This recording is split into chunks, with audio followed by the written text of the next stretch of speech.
Usa ka pulis ug duha ka giingong nga sakop sa dakong nga gun for hire o drug group ang namatay atol sa enkwentro sa dakbayan sa Sugbo kagabi. Ani ang report.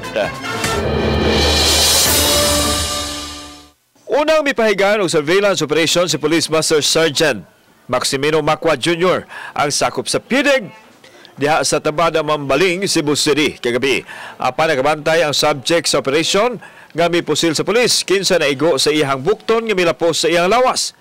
Nadala pa sa ospital ang pulis apan gideklarar nga dead on arrival.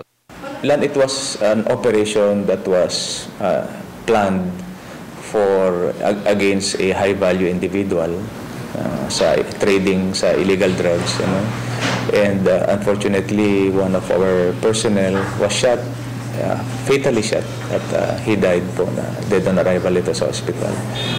Apan ato sa enkwentro, nakabalos pa sa subject ang pulis.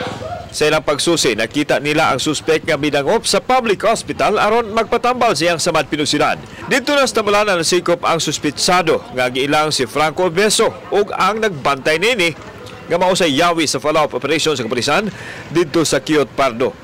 Composite team ang nag-operate nga misangpos kamatayon sa duha ka mga suspect nga silang Ronald Sagarino ug kauban nga wa pa mailhi. Makikita niyo kung paano ang pulis ng Region 7 will respond to this, and you will face the full force of the law. Kasi talagang mahirap mawala ng tao, lalo na this police officer is a father like me. Ang kanaguan sa kapulisan sa rehiyon may pasalig nga motabang sa pamilya sa pulis sama sa paghatag og scholarship sa mga anak nini. Samtang wa na plano ang asawa ni Sagarino nga moreklamo. Sakit man pero naanak man jud siya. Nadiha man jud siya kutob.